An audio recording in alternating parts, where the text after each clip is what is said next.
Hello everyone, Twana Michelle here, Narcissistic Abuse Recovery Coach and Mental Health Therapist. And today I'm going to talk to you guys about why interpersonal trauma permanently changes us. It changes who we are, who we become. So interpersonal trauma is basically trauma that we experience in relationships. And if you have experienced that type of trauma, then you know how painful it is, how devastating it is emotionally and psychologically, and how difficult it can be to recover from that type of trauma. And often, when we have interpersonal trauma, we have repeated occurrences. We tend to have patterns of relationships with people who have hurt us in some way. And so, I'm going to talk to you about a few reasons, um, why we are permanently changed in a sense. And I often get asked the question, will I ever kind of get back to myself? And I hear people say, well, I don't really feel like myself. Answer to that is no, you're not going to go back to who you were before. And so let's talk about why. First of all, when you experience trauma, pretty much any type of trauma, um, there is a before and there is an after. And I'm talking about either big T traumas, like major threatening types of incidents, or just recurring small t traumas, which is stressors in your life that have made you feel just pretty powerless and helpless and hopeless, and that felt overwhelming. So you might have an acute incident where something really scary and threatening happens, and you can remember when it happened, what you were wearing, what you were doing. You can remember the date. That's why trauma anniversaries can be very difficult, because you remember that there was a before that happened and there was an after.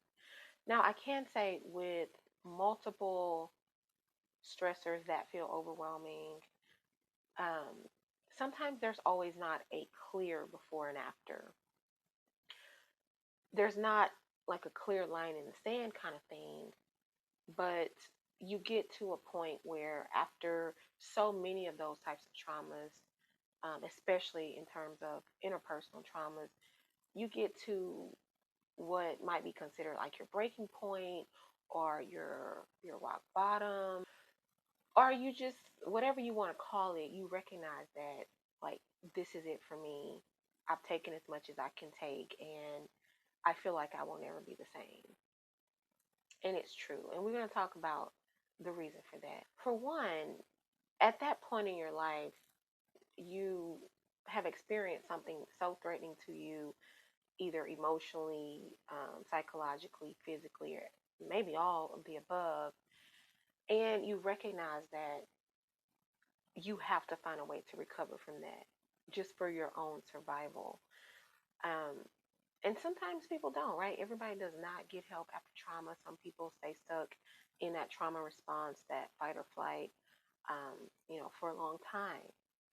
Sometimes they never really come out of it and they just cycle through it.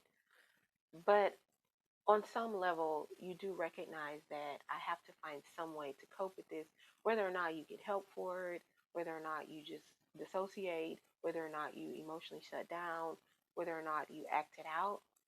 Some of those, of course, are unhealthy ways. And then, of course, getting help and healing is a more effective way of dealing with your trauma. And as you start to heal and do the work on yourself, if that's the route that you choose to go, well, let me back up. If you don't choose to go that route, then obviously you are permanently changed, because you are either shutting down, dissociating, just disconnecting from people and life in general. That kind of becomes, the path of your life. Or you are acting out, reenacting trauma, maybe causing more problems or chaos or stress in your life. So either of those definitely leaves a permanent impact if you don't change. But what we want to do is begin to recover and heal from our traumas so that we are able to change in healthier and more positive ways. And as you begin to do that, as you look at whatever that incident was that made you feel like, okay, this is it for me, this is my breaking point, I've got to do something different. I don't know how I ended up here, but I know I don't ever want to be back here again. So something really has to change. And you start to kind of reflect on your life and the things that you've been through. And so you start to work on not only healing and grieving whatever the current trauma is that made you recognize things are never going to be the same for you, but you start to look back at your life and you start to see that there are past traumas that you've been holding on to. There are other unresolved wounds. There may be other instances of just betrayal and abandonment or some type of intense emotional pain that you experienced in relationships. You will likely go all the way back to the very beginning, to those relationships you had with your parents, or your primary caregivers if you were not raised by your parents. And so you may recognize that even in those relationships, um, there was some maybe less than ideal circumstances that you might even consider attachment trauma in some way. Maybe there was actual physical harm or abuse. Maybe there was emotional neglect. Maybe there was actual neglect. Maybe there was emotional abandonment. Maybe your needs were not met. Maybe you were frequently dismissed, invalidated, not seen, ignored.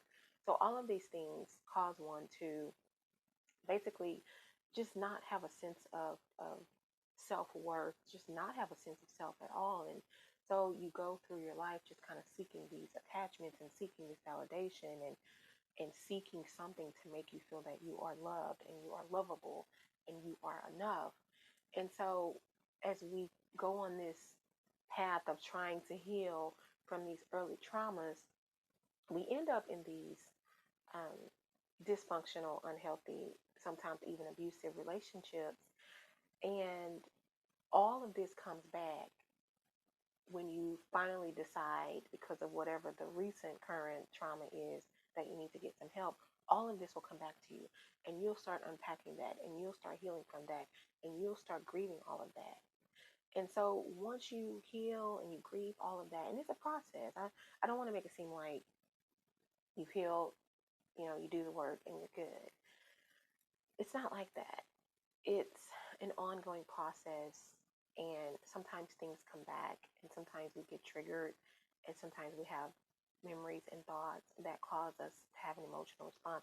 I'm not going to get into that because I have a whole video on that. I will link that at the end of this video. But you start doing a whole lot of work on yourself. You start becoming more aware of the origins of your trauma.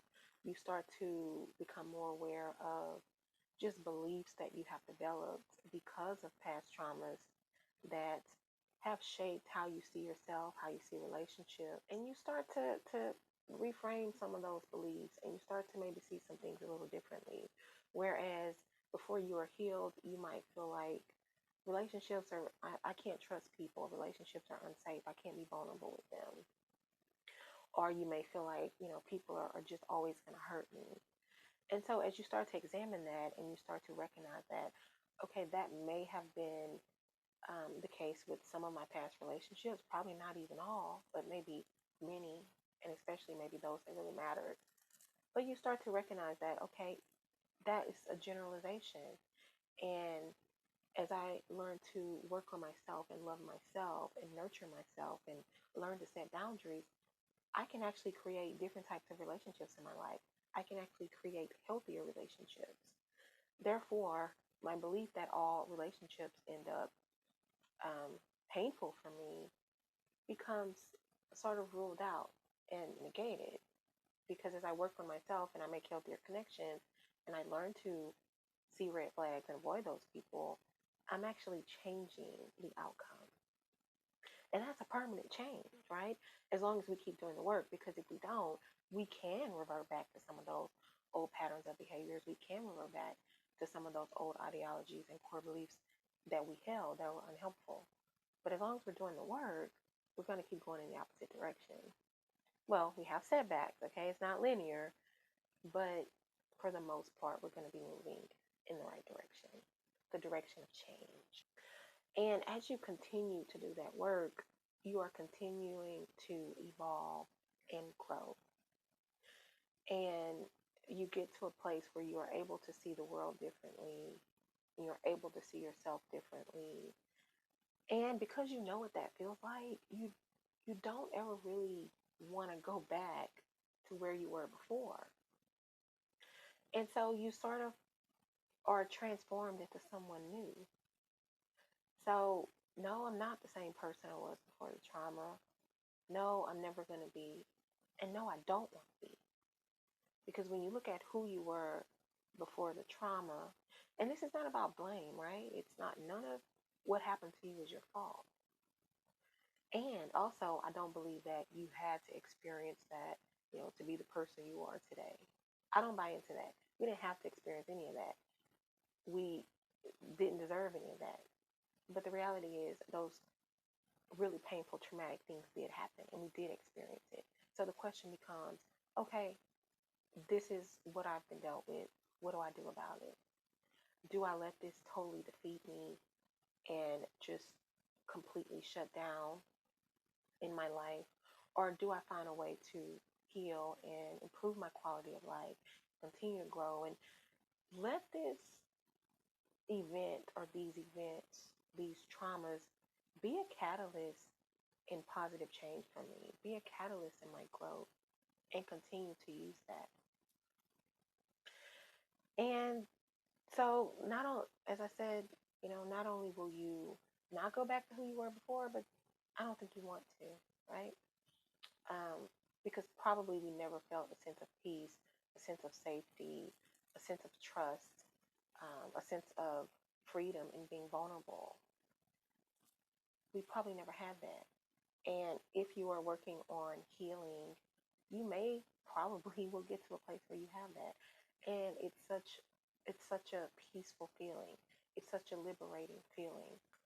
So I just wanted to talk to you guys a little bit about, how trauma permanently changes us and some of the reasons and just kind of things to expect and look forward to that are positive, that are encouraging.